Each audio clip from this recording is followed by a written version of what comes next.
യേശുവിൻ്റെ ജനനം ഒരു ദൃശ്യാവിഷ്കാരമായി നിങ്ങളുടെ മുമ്പിൽ ഞങ്ങൾ അവതരിപ്പിക്കുന്നു.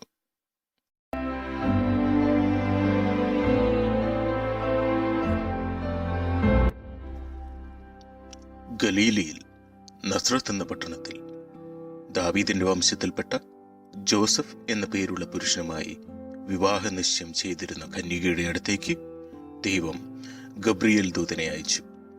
അവളുടെ പേര് മറിയം എന്നായിരുന്നു.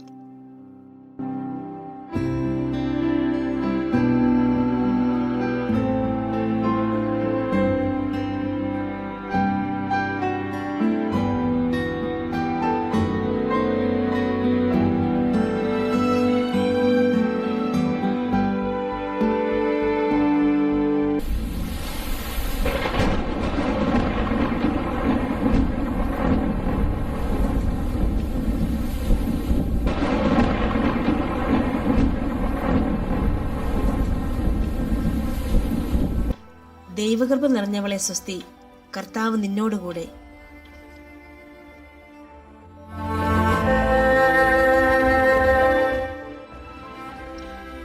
മറിയമേ, നീ ഭയപ്പെടേണ്ട. ദൈവസന്നിധിയിൽ നീ കൃപ കണ്ടെത്തിയിരിക്കുന്നു. നീ ഗർഭം ധരിച്ചൊരു പുത്രനെ പ്രസവിക്കും. നീ അവൻ യേശു എന്ന് പേരിടണം. അവൻ വലിയവനായിരിക്കും, അത്യുന്നതന്റെ പുത്രൻ എന്ന് വിളിക്കപ്പെടും. അവന്റെ പിതാവായ ദാവീദിന്റെ സിംഹാസനം ദൈവമായ കർത്താവ് അവന് കൊടുക്കും. യാക്കോവിന്റെ ഭവനത്തിന്മേൽ അവൻ എന്നേക്കും ഭരണം നടത്തും.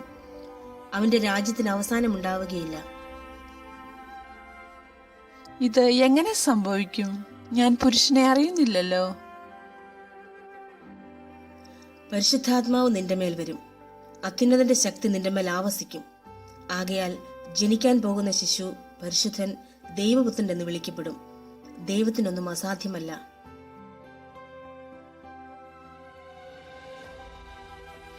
ഇതാ കർത്താവിന്റെ ദാസി, നിന്റെ വാക്ക് എന്നിൽ നിറവേറട്ടെ.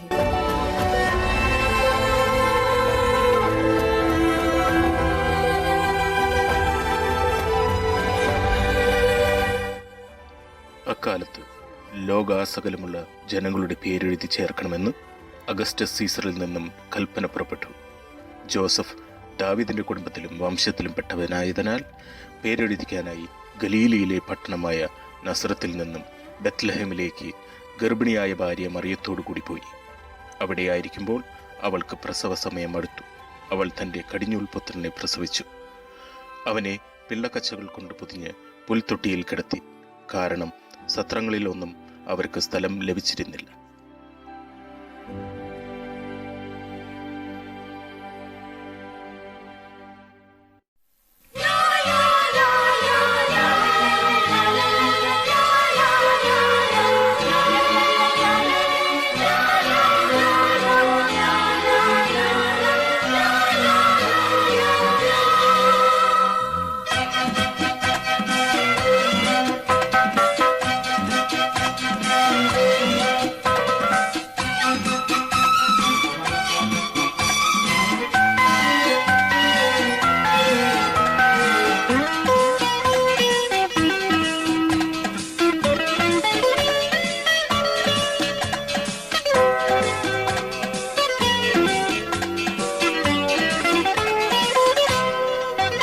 മാലാഖമാർ പാടി ഹല്ലേലൂയ ഗീതം, പ്രശാന്തമാ നീലരാവിൽ ജാതനമേശുവിന. മാലാഖമാർ പാടി ഹല്ലേലൂയ ഗീതം. ആ പ്രദേശത്തെ വയലുകളിൽ അപ്പോൾ ആടുകളെ രാത്രി കാത്തുകൊണ്ടിരുന്ന ഇടയന്മാരുണ്ടായിരുന്നു. കർത്താവിന്റെ ദൂതൻ അവരുടെ അടുത്തെത്തി. കർത്താവിന്റെ മഹത്വം അവരുടെ മേൽ പ്രകാശിച്ചു.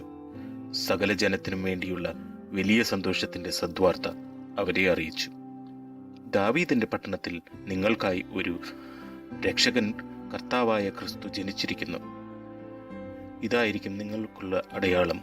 പിള്ളക്കച്ചകൾ കൊണ്ട് പൊതിഞ്ഞ പുൽത്തൊട്ടിയിൽ കിടത്തിയിരിക്കുന്ന ഒരു ശിശുവിനെ നിങ്ങൾ കാണും. അവർ ഒട്ടും സമയം പാഴാക്കാതെ അതിവേഗം പോയി മറിയത്തെയും ജോസഫിനെയും പുൽത്തൊട്ടിയിൽ കിടക്കുന്ന ശിശുവിനെയും കണ്ടു.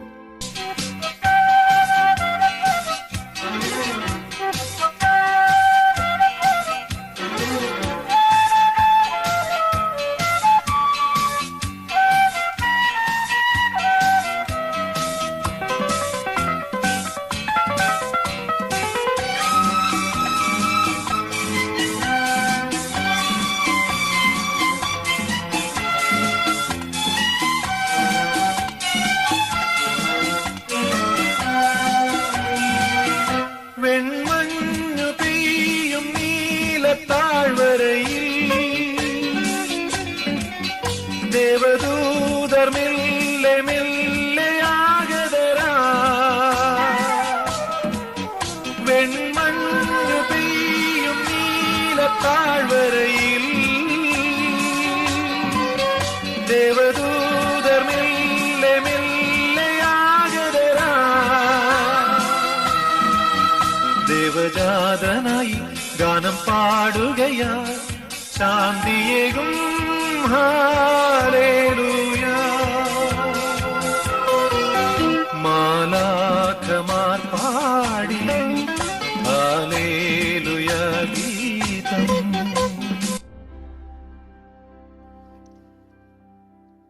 ഹേറോദീസിന്റെ ഭരണകാലത്ത് യൂദയായിലെ ബത്ലഹേമിൽ യേശു ജനിച്ചപ്പോൾ പൗരസ്ത്യദേശത്തു നിന്നും ജ്ഞാനികൾ ജെറൂസലേമിലെത്തി യേശുവിനെക്കുറിച്ച് അന്വേഷിച്ചു. എവിടെയാണ് യഹൂദന്മാരുടെ രാജാവായി ജനിച്ചവൻ? ഞങ്ങൾ കിഴക്ക് അവന്റെ നക്ഷത്രം കണ്ട് അവനെ ആരാധിക്കാൻ വന്നിരിക്കുകയാണ്. ഇത് കേട്ട് ഹെരോദേസ് വളരെ അസ്വസ്ഥനായി. അവൻ അവരെ ബത്ലഹേമിലേക്ക് അയച്ചുകൊണ്ട് പറഞ്ഞു, പോയി ശിശുവിനെ പറ്റി സൂക്ഷ്മമായി അന്വേഷിക്കുക. അവനെ കണ്ടു കഴിയുമ്പോൾ ഞാനും ചെന്ന് ആരാധിക്കേണ്ടതിന് എന്നെയും അറിയിക്കുക. രാജാവ് പറഞ്ഞത് കേട്ട് അവർ പുറപ്പെട്ടു. കിഴക്കു കണ്ട നക്ഷത്രം അവർക്ക് മുമ്പേ നീങ്ങിക്കൊണ്ടിരുന്നു.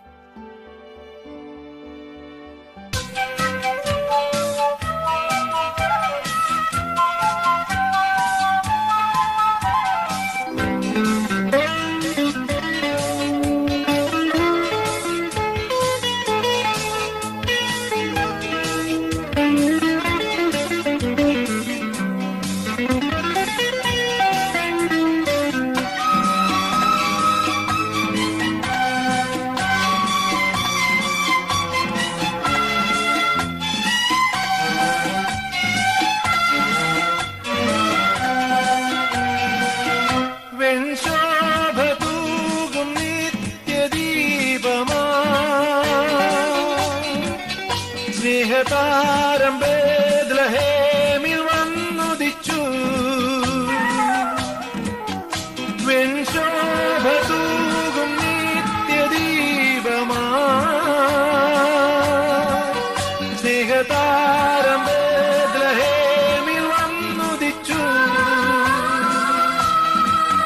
ദൈവനാമമതിൽ വരും ധന്യനുമേ ഉന്നതത്തിൽ ദേവസ്തോത്രവും മാലാഖമാർ പാടി ഹല്ലേലൂയ ഗീതം പ്രശാന്തമാ നീലരാവിൽ ജാത